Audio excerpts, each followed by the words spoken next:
Hey everybody, coming back to you. This is QueenDreamz. I have a very unique subject I want to get into this evening. Yes, this evening where I'm sitting. I'm not sure where you are or at what time you'll be able to listen to this, but just wanted to pay tribute to now the late George Floyd. May his soul rest in peace in spite of the way that he was untimely taken from this earth. I want to be able to pay honor to him and his family, as we have seen, all of us may or may not have seen. For those of us that do watch news circulations and get wind of different type of world events, you've seen now the video or the footage or social media outlets that have exposed what yet again has claimed the life of a black man. Many people understand from history, this is not something that's brand new. And I really want to go with the subject of this episode. The more the world changes, the more the world stays the same. And this is definitely in honor of Mr. George Floyd and his family. I want to encourage you guys. You know, QueenDreamz is all about inspire, encourage, and motivate you to live the life by design and not by default. And specifically, we talk more with women. Specifically with women about reaching their goals. But in case you guys are listening, there are some males listening to this particular episode. Be encouraged and understand it's a lot of emotions that are running rampant right now in expression of anger and rage and disappointment and simply just tired of seeing a repeat button hit when it comes down to black men's lives being taken by opposite colored police officers. Now we do realize they have a place in our society. Their role is to protect and to serve the people. But it makes you wonder when you start seeing countless accounts of black men that are dying at the hands of officers who seem to feel it's justified to be able to stand on someone's neck for nearly 9 minutes. And again, this is more or less an expression of the world changes, the more it stays the same. This is not something new, but what we're seeing the same of is how we're responding to these type of calamities. I just want to encourage you and let you know, I am a black woman, and I definitely feel for that black man. I have black brothers. My father is black.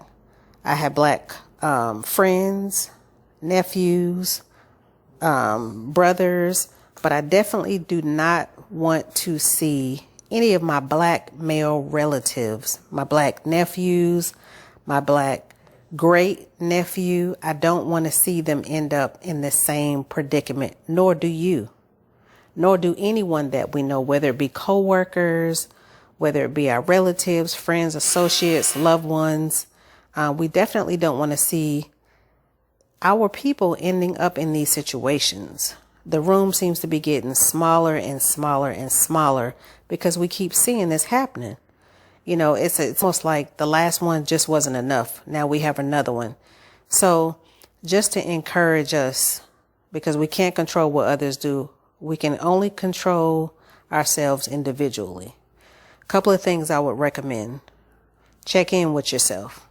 Now, we're seeing on the TV how people are doing demonstrations, how people are getting out, looting, vandalizing, destroying properties of others.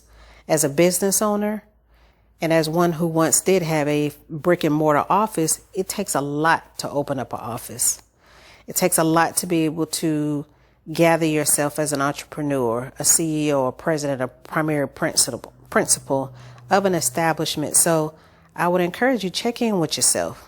And not that I think anybody on this channel, listening to this channel, because I suspect it's mainly women, would be in a position where you would be destroying property of others or vandalizing property in expression of grave anger. And now, do I get it? Sure do. I get it.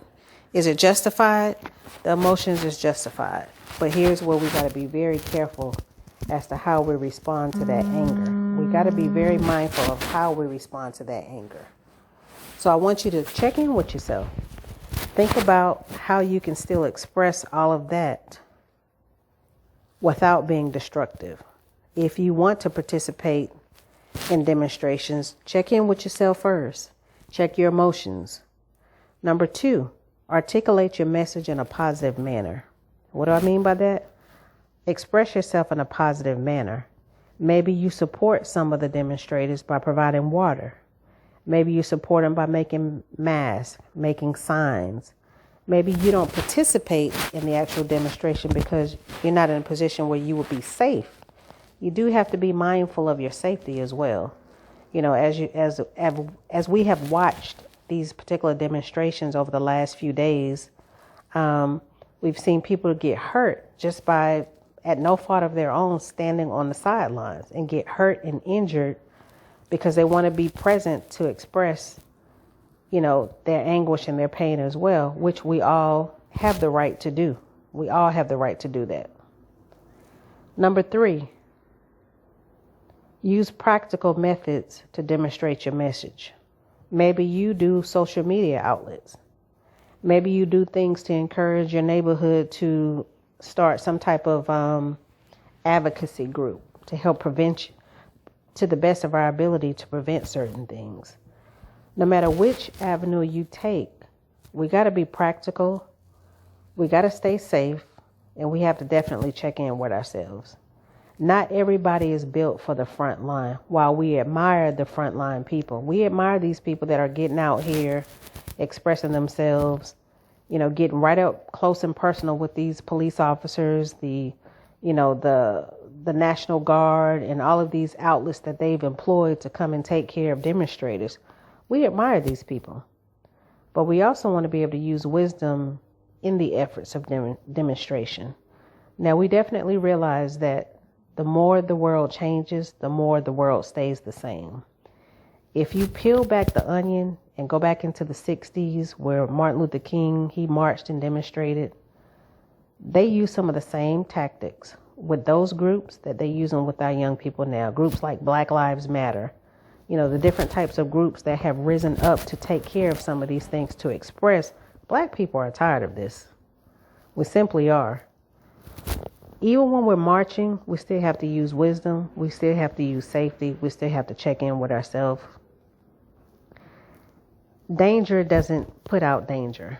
Fighting doesn't solve anything. It sends a message, but it doesn't really solve anything. So we got to be mindful of how we are going to demonstrate our frustration. That's my only reason for coming to you today. But I also want us to be able to take a minute to really lift this family up. Lift up the Floyd family. It sounds like, based on the coverage that has been afforded him the opportunity, he was a good guy. It sounds like he didn't deserve what he got. Most, if not all, of the men that we've seen untimely taken away from this earth in that way, they didn't deserve it. They didn't deserve it. So I just want to encourage you, take a minute, check in with yourself. If you feel too angry to be rational, maybe you check yourself and you stay in. If you leave your house and go participate, you got to remember safety is going to be first, because the more the world changes, the more the world stays the same. What they used to do to us back then, you're seeing it done right now. They used to pull out fire hydrants and spray us. We're starting to see a little bit of these type of same tactics, gas spray. You know, these same things are repeating themselves, but it's just a different crowd. It's young people. It's younger people. And even more so, to stay safe, you have now this new devil out here, the coronavirus. So just a couple of things to think about. Just a few things to consider. It's other ways to fight. It's other ways to fight. We fight in the White House. We fight with our votes sometimes. We fight with having an active voice. Doesn't seem like it, but we do make a difference. Never lose the encouragement that we do make a difference. And unfortunately, sometimes it doesn't seem we make a difference enough, because we still see these things happening. Something has to change. But while we're making that change, do 3 things. Check in with yourself. Articulate your message. Stay safe while you're articulating that message. And use practical methods to demonstrate your message. If you choose to be a looter, stay safe and mask up. Because regardless of whether you're standing outside looting, marching, yelling, screaming, scratching, hitting, punching, or receiving any and all the above, there's still the coronavirus out here, / COVID-19. So remember, you want to make it home. So let's be practical in the ways that we articulate our message. As usual, you know how to reach me if you need to. It's simple. I work with women to encourage them, inspire them, and motivate them to live life by design and not default. If that sounds like something you need help with, please feel free to reach out to me. It'd be an honor to work with you. Thank you so much. See you on the next one.